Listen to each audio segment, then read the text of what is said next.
Hello, hello. Hello. Long time. Very long time indeed. How are you? I'm fine. Considering the amount of events that happened, it seems Yeah, like it was like 5 years ago, our last space. for sure. The world is getting crazier and crazier every time we speak. Yeah. Uh, Sometimes it seems like we have died, but sometime back in 2021, and this is like the hell version. The hell version, yeah. I do remember a lot of people asking how could it get any worse, and I guess they found out. Oh yeah, yeah, for sure. Uh, we have a lot to talk about, and we have a lot of questions, and we have some updates, and we have some plans, and we have a lot of news to discuss. Obviously, we only have 1 hour this week, but I hope that from now on we will be more stable. I think, at least on our side, it didn't get like much better, but it got more, like I would say, like stable in some weird way. Like everybody is already accustomed to this new weird reality we're in. Yeah. So I think yeah, we can live with that for now. Um, Amir, by the way, he is having a little bit worse time because he's living very close to the northern border of Israel, and it's much more intense there in terms of like rockets and all that. Yeah, Okay. so he's actually very busy with like handling, the family and all of this stuff. So yeah, but I'm lucky to live a little bit in the middle of Israel, so it's like far enough from all of these places. So it's relatively quiet here. Nice. As far as you can be, I Yeah, guess. it's a small country. Yeah, not far, definitely not far enough. But yeah.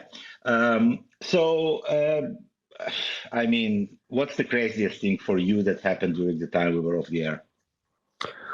Wow, that's a good question.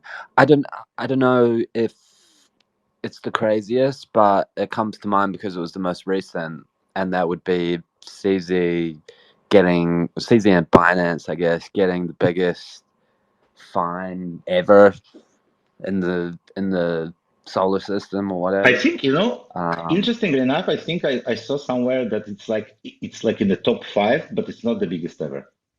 oh, okay, okay, yeah. I didn't even see it was the top. I just guessed. Surely there wasn't that many that were bigger, but top five does not surprise Yeah, me. it's really crazy. And I mean, so first of all, I don't even know what to say. So yeah, like obviously, uh, it's it was after all the biggest crypto exchange in the world, and it's obvious that it's yeah, kind of what expected. I was not surprised, I would say, but it's interesting to figure out like what will happen with it. Like, will it become crazy more regulated? I mean, okay, so yeah, he steps down. He admitted money laundering charges. He paid a huge fine, but obviously it's not like okay, from now on you can continue, as you were. Obviously, they will also face a lot of much stricter regulation, I think, in order Yeah. to continue their existence. In saying that, one of the things that happened like the next day with the new CEO, I saw that they listed a coin called Bonk, Mm. which I don't. I'm not going to explain like where the word comes from, but it's a meme coin, and I found that kind of funny that they listed it the next day, given that it's a bit of a joke coin. I think there is this weird layer two that I think you also mentioned at some point. Oh, which one? I feel like there's more layer twos than there are bear market There was one in the participants. news very recently, also with a weird name. Let me find it, and it's like deposit Oh, only. You cannot get out of it. yeah, yeah. And I would love if this was the first time, but I'm pretty sure there's been others that have been similar. but I think the one you're referring to is called Blast. Yes. And it's like it's funny because on like their not even documentation, because they don't have any, it's just a multi-sig, I'm pretty sure. They had like a sideways pyramid, and I found that quite funny. Yeah, I mean, the sideways pyramid is probably still a pyramid in some way, no? Yeah, you just have to look at it the right way. But yeah, that's weird. Like they just, I mean, there didn't seem to be much there. I guess what they're promising is like layer 2 where the base token is natively yield bearing, so like staked wrapped Ethereum kind of thing, as opposed to Arbitrum and Optimism, I guess, which are using Ethereum for the native gas. Okay. I mean, I it guess sounds that's scientific. the Yeah. selling point. There were also very interestingly several Bitcoin transactions that were blocked by the miner due to the OFAC list.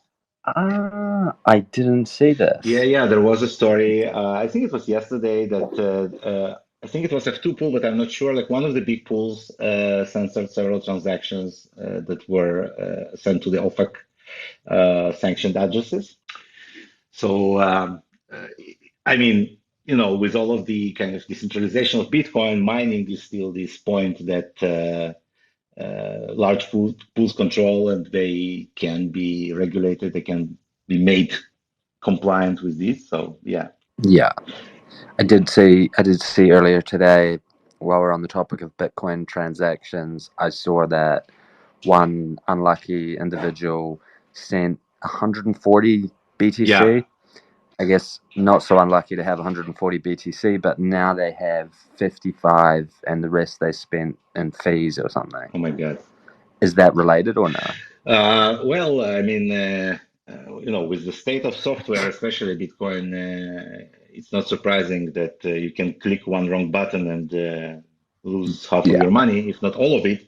Speaking of which, there was a very sophisticated Kyber exploit today. I saw that also, and the guy that exploited it was kind of like walking everyone through the process. But in fairness, it was a one of the more like sophisticated exploits because what he did was actually he took a flash loan, and then using that flash loan, he moved the liquidity to this point where the system started to behave differently. So there was this like kind of a special condition, and then he exploited some bug that he found in the mess there, and that's what allowed him to do this.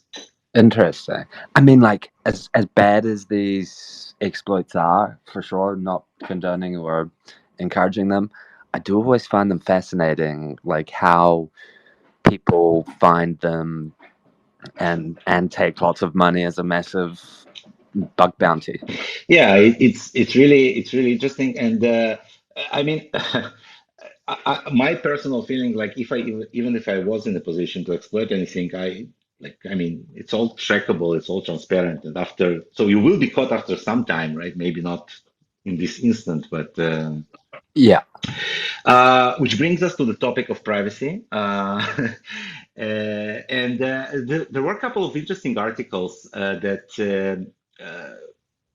the community kind of posted, and there were two articles that I just want to mention because I think one of them is kind of standard. It's in the crypto news, crypto.news. I will send the link in Twitter. And it basically it's titled In-Depth Look at the Regulatory Landscape of Privacy Coins. So it tries to kind of explain how privacy coins can be regulated. It's a little bit shallow, in my opinion, because TLDR, it says something like nobody likes privacy coins. So we kind of knew that. The other article, however, was much better, and it was, in my opinion, really well written and deep, and it's from November 3rd, so it's fairly recent. It's on a website which, in general, it looks very good. It's called freedom.tech, and it's called Digital Privacy in the Age of Bitcoin. And it talks not specifically about privacy coins, but rather more about surveillance or financial surveillance. Yeah, It's not very long, but it's surprisingly well written, and it also provides a lot of links to various acts and various regulations that it mentions, which is always nice because, like you want to be able to explore further and read the original documents. So it's always good to do that. So, for example, it says that even though, like, obviously, most governments and most countries are interested in controlling, money transfers and, in general, like enforcing anti-money laundering laws and everything. But the point is like whether you're doing this like and saying, yeah, we can do it, and we can also do it with crypto, or they're saying we can do it and we want to do it and we don't want crypto because crypto makes it more difficult for us, right? So there are kind of different flavors of this lawmaking and regulation, and some of them are more crypto friendly and some of them are less, which I find interesting. yeah, So I think that what it tries to say is that, like, in general, there is an attack on privacy regardless of the blockchain. for sure. And it's been it's been going on for a long time, right? Yeah, yeah. So all of these new kind of technologies and new, laws that are getting passed and all that. Bottom line, it's not like just about crypto or not crypto. It's in general trying to control as much as possible everything related to your financial transactions. But interestingly enough, the topic of CBDCs, which is currently becoming more and more relevant every day, it was kind of a little bit pushed, like promoted by cryptocurrencies in some sense, because Yeah, it kind of showed governments, oh, wait a second, so they like digital currencies, no problem, we can do the same, but also have it completely controlled and totally trackable. yeah, yeah. And we can like some of it. So like the dystopian view on these Yeah. CBDs, something very different. Is the dystopian view is very like dark. But before we started, and I think who was it? I'm pretty sure it was Dirty Rasky. I saw one of the videos you linked, and it was I don't know how to pronounce it. Aldi supermarket in Greenwich, London, and you have to. They have like a bar. I've seen it before and saw it again, and like it's crazy. They have a barrier that you cannot go into the store unless you scan some QR code and like log into the store as you're entering it. Like when you go to the subway, you have to touch your card or whatever to get in. But they have this for Aldi, which is like a small supermarket chain, I believe. Yeah, I mean, this is one of these transformational like processes where some supermarket or some stores like do not accept cash anymore. Yeah. So it's like you either have to pay by card or no other way at all. Yeah, Uh, for sure. I mean, it's annoying. Um, so yeah, it's happening obviously very unevenly, and also so I think that the pushback is really almost like I would say very minimal, like and limited to people like us who are, after all, in the minority, and we're like the fringe kind of privacy, enthusiasts in a way, and not representing the views or opinions of most people, For sure. because there is very little awareness.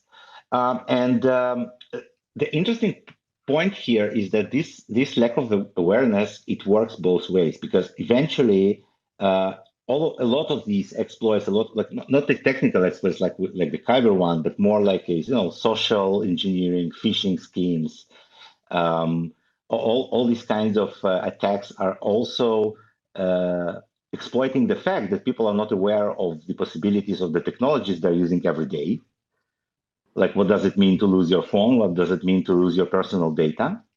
Yeah. And this is something that,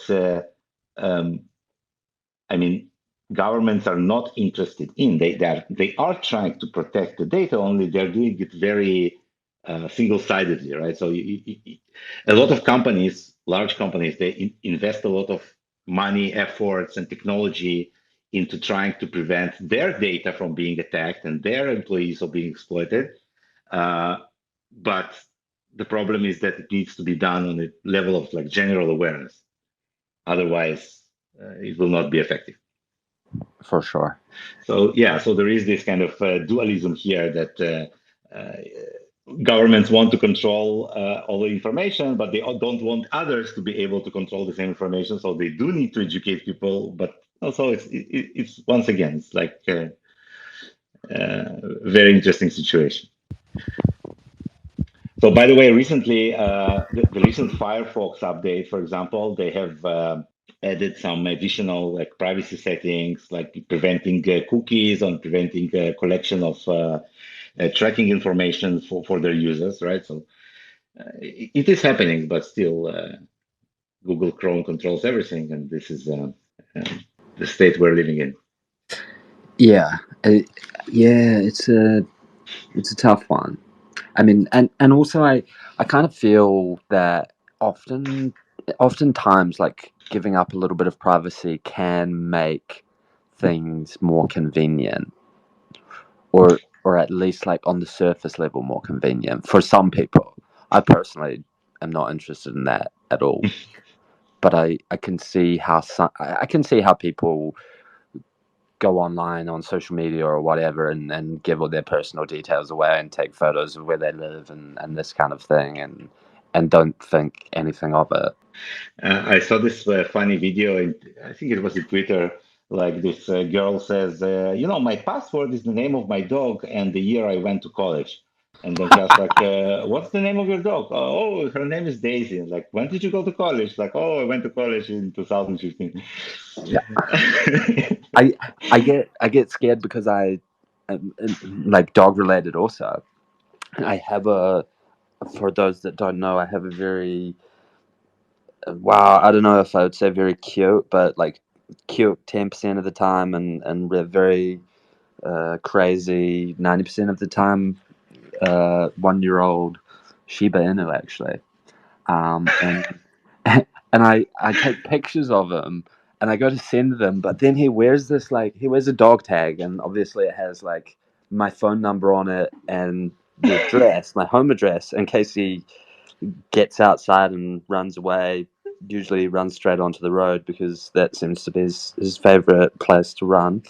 And I always get scared. Like I take a photo and I have to zoom in on his dog tag just in case like I'm sending my address for someone to come steal my dog or whatever they want to do. I don't know.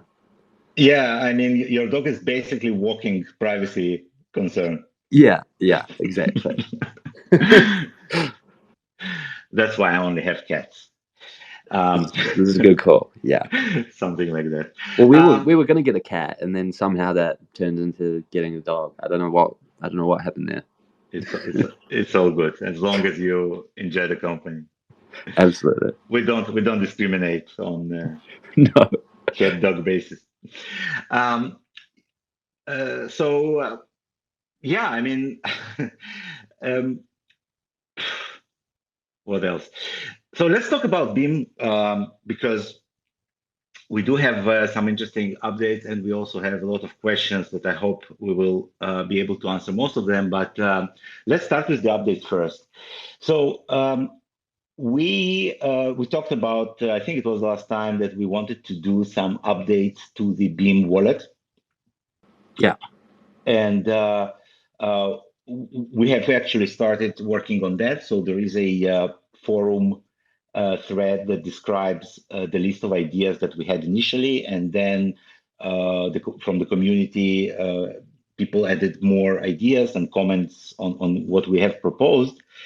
So it's starting to take shape, and we call it the 7.5/80 release because these changes are mostly not related directly to the fork that is going to be the 8.0. So depending on the timeline of the fork, we might release some of them in the 7.5, which is the kind of next version of the desktop wallet. So I think the first topic that we wanted to address is the ability to use several accounts and also several networks within the same wallet installation. Because previously we had separate wallets, like we had separate downloads for mainnet and for other testing networks such as DAppNet and back in the day also testnet. And it was always a little bit inconvenient because you had to switch between two different wallet installations. So you had two shortcuts. I always had like 2 or 3 shortcuts depending on which stage of development we were in. And then when you have opened your wallet, you had only one seed that you could use. So basically one wallet. And in order to switch to a different seed, you needed to either completely restore the wallet from scratch and lose all the previous information, or, which is what most users did, I think, copy the wallet folder aside and then replace it with a different wallet folder. And it was very geeky and was very inconvenient. So the first thing we did was to be able to run several accounts. We call them accounts now. It's a little bit, once again, in this terminology problem, because account in Ethereum wallets is basically the same seed, but you can have several accounts under one seed. In our case, this is different seeds. So it's basically different wallets under one wallet. Okay, And nice. yeah, and it's really convenient, and we will already have builds. Like if you want to play with them, it's still early stages, but if you want to play with them, we have already made builds on GitHub that you can download and install. And also you can select the network. So you have one installation, and then when you open it, you first select the network that you want to connect to. So let's say mainnet or DAppNet, which are the two main networks that we support today. One is the mainnet, obviously, and the other one is for testing. And then within the network, you can create several wallets and switch easily between them. So we have unified this, and also we're working on an improvement so you don't even need to copy too much. Like once you have synchronized your mainnet node once, adding more accounts will not require any additional effort. So you will use the same node database and just switch the wallet databases and the owner keys, so you don't need to resynchronize. So once you synchronize it once, you can create as many accounts on the mainnet as you want, and it will not require additional synchronization. This is cool. Yeah, and this is just the beginning. I'm really excited about this next one because if you remember, when you first opened the wallet and you created a new wallet and you wanted to run with your local node, which was the default because it's the most secure option and we always recommended it, you had to wait for like many hours until the blockchain got synchronized. Yeah. Unless you were really smart and then you like selected the non-default option and went with the remote node, but then, so it was always a pain in the ass, and it was always resulted with frustrating experience for onboarding, especially for new users. Yeah, I think this was the biggest part, right? The people that when you come into the ecosystem and then they need to wait a few hours to sync the wallet. Yes. So we have fixed that. And in the new experience, what will happen is that there will be no longer this annoying screen of selecting these weird options of local and remote node that nobody understood. And there will also be no this long process of waiting for the blockchain to synchronize. So what will happen is that once you create a new account, a new wallet, you will immediately get to the main screen. And what will happen in the background is that the wallet will connect to a remote node while at the same time downloading and synchronizing your local node. And once this process is complete, you will switch automatically to your local node. This is awesome. And this is one thing that I feel crypto in general doesn't do enough, and it's that like I'm going to say the wrong word here. Extrapolating? No. Like getting rid of the complexities in crypto itself so that the users can have a nice experience and not do stuff like spend 80 Bitcoin on a transaction or be getting confused about which node to run and this kind of thing. This is very cool. Yeah, I agree. It really simplifies the experience. And obviously, like for the more advanced users that want control, this control is still maintained through settings. So you can go into settings, which were modified a little bit. So you can decide, like, if you are advanced user that wants, control of which server exactly, which node you are connected to. You can switch to either your local node and remote node, and then specify which remote node you're using. So all of these are still there, but for the default experience, which will be much smoother. You will be able to start receiving funds immediately using the decentralized applications immediately. And the only thing that if you are restoring an existing wallet and it's still scanning the blockchain, so the assets that you own might take time to appear right during this process, but it does not prevent. It's definitely not a problem for a new user, but it also does not prevent you to perform all kinds of operations during the restore. So it's really nice. Wicked. Speaking of dApps, as you know, the Beam wallet was kind of built, kind of adding functionality bit by bit until more and more functions were added, and most of them ended on this left bar menu until it ran out of space.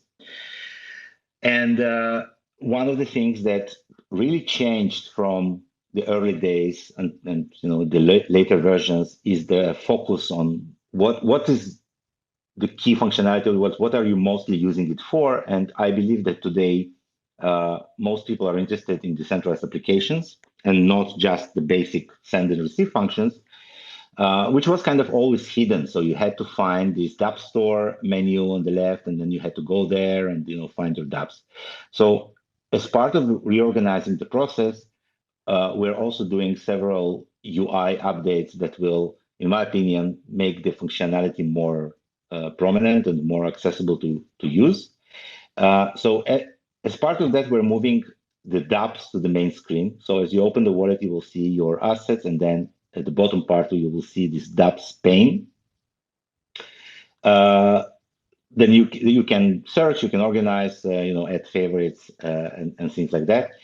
And the transactions will be moved a little bit aside to a separate tab, also on the main page, I believe. And the second thing that we're doing, we are adding the third button next to the send and receive button, and it will be the swaps. So instead of going to two separate menus, we'll click on the swap button. It will open a screen that will hold both the asset swaps and the atomic swaps. Love it. And I agree that like this is what people are mostly interested in, and makes total sense for it to be in their face on the home screen when they're getting there to see what applications they can use and get into the swaps easily and this kind of thing. Yes, I totally agree. And speaking of applications, the applications will be bundled. First of all, so there was this centralized store that you used to open, and it would warn you that listen, you're going to open an external link. So we got rid of all of these centralized components, and we have a very useful and functional decentralized application store that works through a smart contract. And we also have the ability to distribute applications as the .dap archives. So what we're doing is we're taking the basic set of the applications and we're bundling them inside the installer. So you'll have them immediately as you open the wallet locally. Yeah. And all the rest of the applications that are built by the community or distributed through a DApp Store will be available through the DApp Store. So no longer we're going to have this centralized kind of list of applications. Love it. Yeah. So in order to control all of these new functionality, like in terms of like login, logout, and all of that, so we have created a new layout. So there will be a header with a profile button on the top right. Right now it's just a circle with a small Beam logo, but one of the thoughts that we had, and I kind of started debating with some people, is maybe to add an ability to have some NFT style or like Beam bots or Beam girl or something cool there as your profile image. Yeah, this is cool. I think it can be fun. but for now it's just a logo, and from there you can go to settings. You can log out, you can see which account you're on, and we're also considering adding more functionality there, like for example, to see your public offline address, which right now is hidden in settings, if you remember. Yep. And like all kinds of accessible features. And near it, we are going to put the notification. So basically, as a result of this update from the UI standpoint, the entire left bar will be gone, and all of the functions will be reorganized in most, I hope, appropriate locations. Okay, cool. Yeah. So that's the concept. By the way, when you are using different networks like mainnet or DAppNet, the color scheme will be different. So it's very clear which network you're using. Which is the case at the moment, right? Yes. But they're in different Exactly. wallets as well. Okay, cool. That makes sense. Exactly. Yeah, so this is I'm really excited about it. First of all, because it's been a really long time until we did any major changes in the UI, and I think it's time because after all, in terms of functionality, a lot changed. So I'm really excited about it and to see something fresh and more convenient.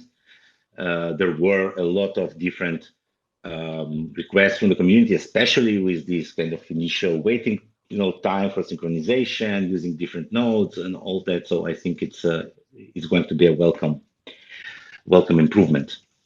Yeah, it definitely sounds more catered to like where we're at now. I feel like we, and I mean this like in the I don't mean anything rude by this, but it did get to the stage where the wallet, like we had the initial wallet, and then we started adding so much functionality that it was difficult to like fit everything in almost. And I think you've mentioned that in the past as well, like that left-hand side bar, it got packed because there's so many different features and functionality that was coming in that it almost got a little bit confusing. So I feel like a revamp in this and how it's structured is going to be awesome. Absolutely. I think, I think it will be much easier to use as a result.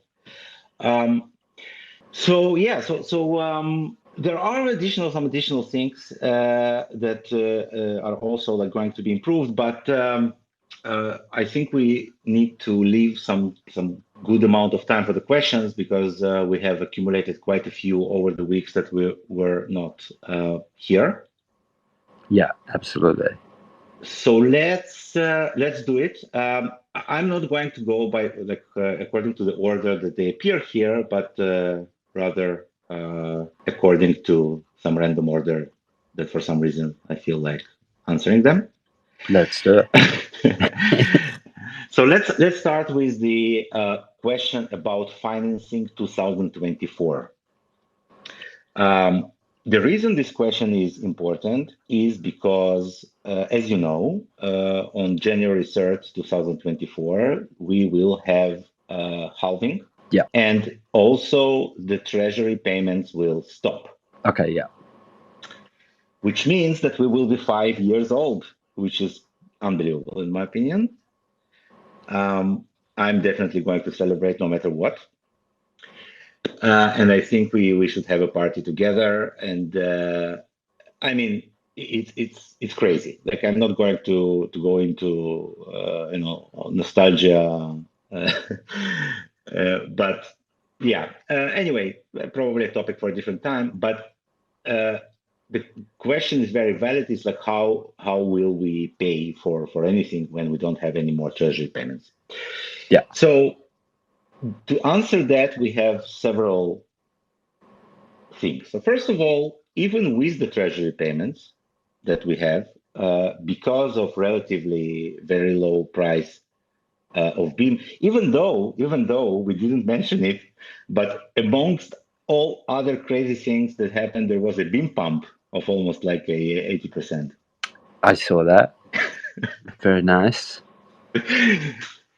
Yeah, so even that happened during this time. I mean, who could have thought? Anyway, but it's great. Despite this pump, and it's still relatively low prices, so no one was really getting paid during the last year anyway. Okay. There were some bounties here and there. Some of them, almost none of them was paid from the treasury. Some of them were paid from some remaining funds that we have from the foundation days. And as we said, eventually we need, like we've been saying that for the last 6 months, but maybe more, that we need to transfer all of the foundation funds that are remaining in Beam into the DAO treasury and the DAO vault. It's not like it just needs to happen, and right now, Amir is not very available, but we will definitely try to do it by the end of this year, just not to drag it into the next year for sure. But most of the current work that is being done on Beam is either voluntary or for some relatively small bounties. So yeah, going into 2024, once we complete the fork, which is going to happen anyway, I think we will just need to have a much better process of distributing Beam as bounties for other tasks that are pending, and some of them we will discuss today. Explorer update, for example, is one of those tasks that needs to happen and probably require a small bounty to take care of. But this is basically this phase where, yes, no new money is coming into the treasury, but we do still have quite a few Beam there. It's not a lot of money in US dollars to pay for any large team, but the original Beam team is still around. Like, even though it's obviously not as involved or as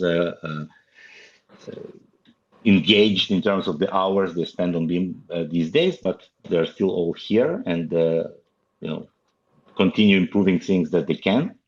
So yeah, that's basically the essence of the next year, using the reserves that we have, trying to attract more developers from the community, and moving forward with the fixes and the new features that we can afford. Yeah, wicked. Yeah. So I hope it answers the question. Probably it's not in the, there will be a lot more discussions on the details and organizing that. There are a lot of things that should have happened but didn't, in terms of organizing the voting process and how to distribute those funds. So yes, there's still a lot of work coming on that that we have to take care of. But this is kind of the outline. Another interesting question that keeps coming is about running miner from inside the wallet. Yeah, and this for those that don't know or have forgotten, we did have this right at launch, right? We had Yes. Yeah. So what happened is that we did have it initially, and it became a little bit not really useful when the hash rate was high and you only needed pools to mine Beam. Yeah, it was like a false promise, and people were switching it on and wondering why they weren't getting 80 Beam per minute or. Yeah.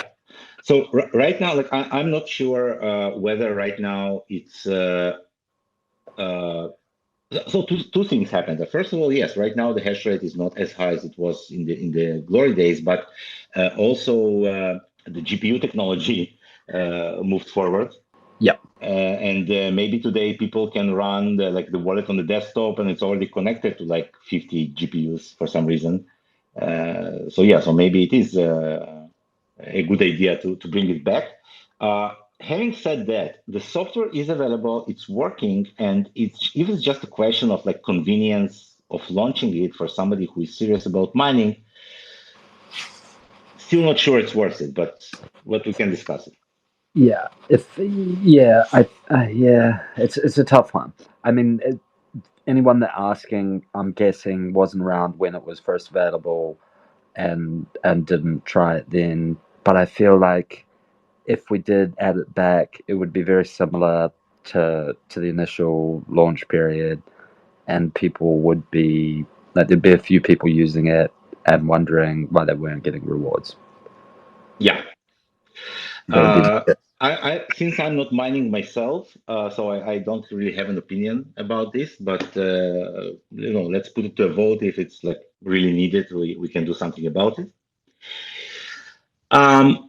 Okay, so the next question is about smart contract support for laser beam. There were a lot of interesting news recently about the Lightning network, not all of them good.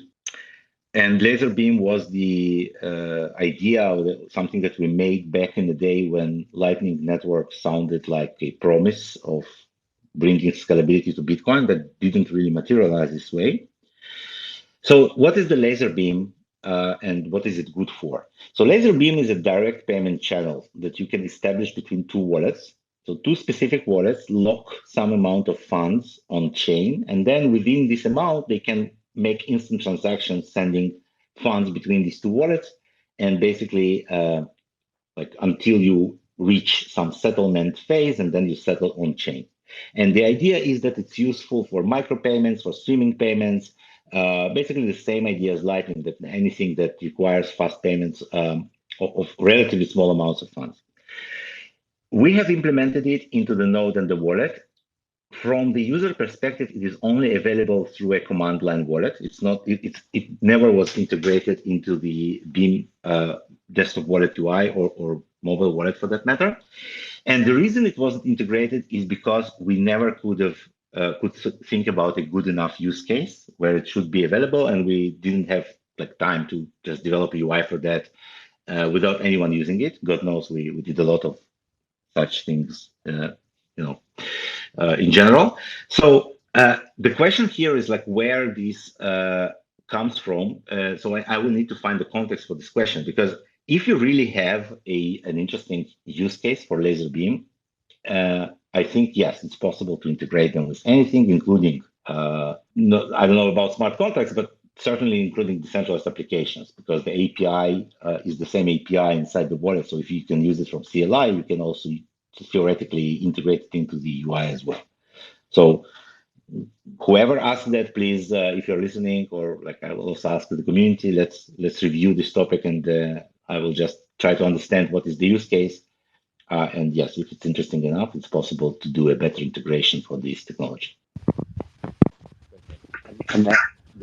No, Gus, you have some issues with the phones. I'm doing the thing where I cover the microphone and then start trying to speak through my fingers. I was just going to say that goes in general. If you do have questions, ask in the Telegram or Discord, and while we're on the space, we'll answer. And on that note, I did see a point brought up by Galaxia, and firstly, I will say thank you for the space recording reminders as always. And they mentioned that there was a few comments on the forum regarding the new UI, and how it might overcomplicate the home screen, having all of the dApps and this kind of thing, and be a little bit daunting for new users. Well, I mean, yes and no, because it is daunting, but on the other hand, it kind of shows the richness of the ecosystem, which is nice. So I think if we find a good enough balance between, for example, if you have your list of your favorite apps, just showing your favorites, things that can be customized a little bit in a way, I think we can pull it off. But let's see. Like we're working on the designs. I will publish what we have, when we have it. So, but good point. Wicked, and that sounds good. If we I see how having everything on the front page sounds daunting, but I personally will wait and see, have a look, and then we can give some feedback on the design from there. Yeah. So let's continue with the questions. One question, like I see that we are getting closer to the hour, but there is one question that I want to definitely address, is about the proposal for the DAO vote on the distribution of liquidity farming from DB. And the question is like whether there are some additional steps before it can go to vote.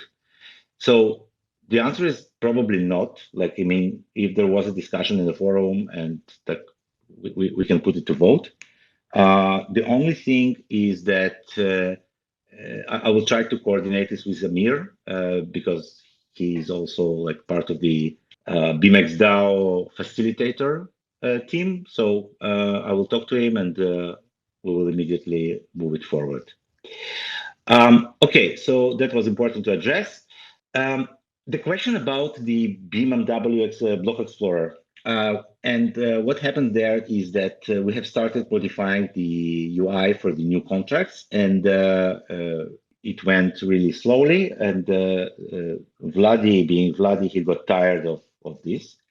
So what he did, he has created his own very, I would say, scientific looking or like, nerdy looking version of the Blockchain Explorer, which despite being, I would say, not using the best and advances in the front-end technology, is still very, very informative and really shows you the state of the contracts and the transactions, and also deciphers exactly which transactions are going into which contracts and what is their meaning, which is not non-trivial because, as you know, unlike Ethereum, in Beam, it's a little bit more complicated to figure out what the transaction is trying to do. So we definitely need to take the code, basically the logic of the Explorer that Vladi wrote, and do one of two things. Either basically integrate it into the existing Blockchain Explorer for now, just so that everyone can use it. Vladi is distributing it as a standalone HTML, but it's not ideal, so we can do that for now. But also what we need to do, and this is, by the way, completely ideal for a bounty, in my opinion, and whoever is interested in taking it and building a better UI for this. So the logic is already there, it's already working, it's already integrated with the Explorer node. So the only thing that we need to do is a little bit something similar like what Magic Potato did with the website, basically refactor it and make it look nice. So let's start this process immediately, like next week. Let's open this bounty, let's see who applies, and let's do it, because yeah, I think it's a miss. Like a lot of information about transactions to smart contracts is not currently visible in the existing Explorer, and it can be addressed. Wicked. Okay, so what else? Beam listing on CoinGecko. I think we had a channel with them back in the day. I'm not sure we do have now, but I think it's going to be difficult to push that. But I don't know. Let's try. Do you know any really small other DEXs that are on CoinGecko, which are from non-EVM blockchains? Because if you do, it can help us with orienting ourselves on the process. Off the top of my head, I don't, but maybe someone in the community does. And I think the big thing that it keeps coming back to is volume. Obviously. That's my understanding, which makes sense. Yeah, but we're not going to create fake volume, right? That's not us. No, okay. But the community can create real volume by using the DEX, trading some coins, this kind of thing, which I highly encourage. For sure. Okay, so there are two interesting questions about BeamDEX in general. One is about leverage trading, and the second one is about limit orders. Nice. Yeah. So the short answer is yes, like it's possible. Everything is possible. The question is like what or how, like should it be the function of the DEX itself, or maybe it can be like additional service, like third-party app that creates these possibilities on top of the DEX contract? Because as you know, Beam contracts are very modular, so you can take an existing contract and you can take an existing shader and then modify it a little bit and create a new application which works with the same contract but provides new functionality, such as, for example, leverage trading. And even if you do have to create kind of additional functionality in the smart contract, it can also be done just like in Ethereum in a modular way. So if you have these ideas and you want to work on them and implement them, or even just you know, maybe find somebody who does, please reach out directly to me and we will discuss it and we can make it happen. I don't think Beam is going to do it right now. It's not our focus. And we do have quite a lot of things to do on the infrastructure level. But that said, the idea sounds great and sounds like a great project for community or entrepreneurs who want to build on Beam. Absolutely. Okay, so a couple of more questions, not too many, that I want to answer. One of them is about decentralized bridge, and the good example that is quoted here is C-Bridge. Are you familiar with C-Bridge? Seabridge, the name definitely rings a bell, but no, I'm going to say no. So I have to admit that I didn't do my homework on C-Bridge specifically, so I will need to check how they are doing things. We did have a design back in the day for a decentralized bridge, which was quite complicated and basically didn't require any centralized point, just using smart contracts to verify the state of Ethereum and Beam and do all that. It was actually not so far from completion, but we did run into several issues that we um, didn't know how to address. And then the problem was that this design could have been attacked by just because obviously you have to use optimistic style transactions. Otherwise, verifying everything is very costly, especially on Ethereum. And the idea was that you can send a transaction about the bridge transfer, and then if there is a dispute, only then you can do the verification. The problem was that if you are doing the dispute, even though you lock some amount of funds that you lose, if you lose the dispute, you can still make the system unusable. Once again, just like with atomic swaps and these decisions that we made, which were not great in retrospect of requiring everyone to wait for maximum amount of confirmations for Bitcoin transactions, which made every swap take like hour. In this case, also, it's probably was a little bit over careful from our side to think about all of these things, but still, we did encounter those issues, and then that's why we started with the centralized bridge, which is not ideal, but we thought it would be a better starting point.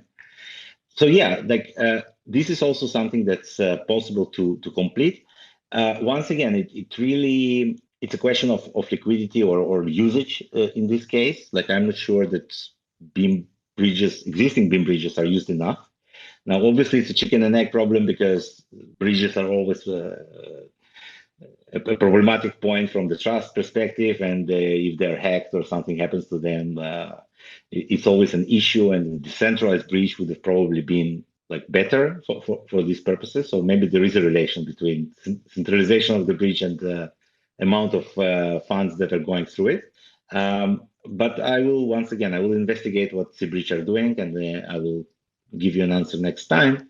But just to say that decentralized bridge is possible with Beam, but it is also a bit complicated, and so yeah, we didn't complete it back in the day when we worked on it.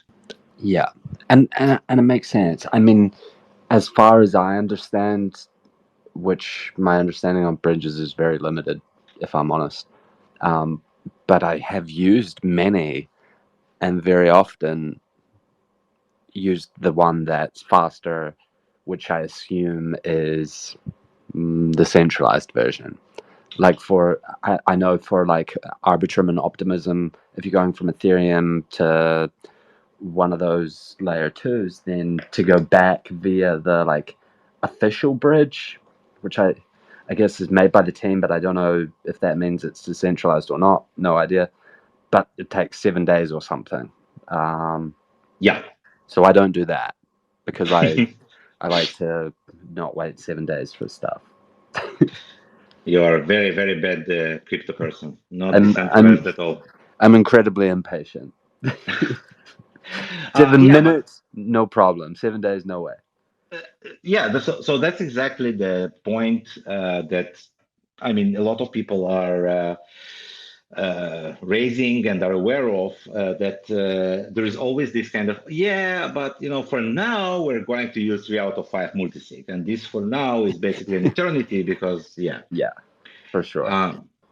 So, you know, even Chainlink is, after all, a 3 out of 5 multisig or something, even though it controls the feeds for the entire DeFi ecosystem on all blockchains. Yeah, but no one.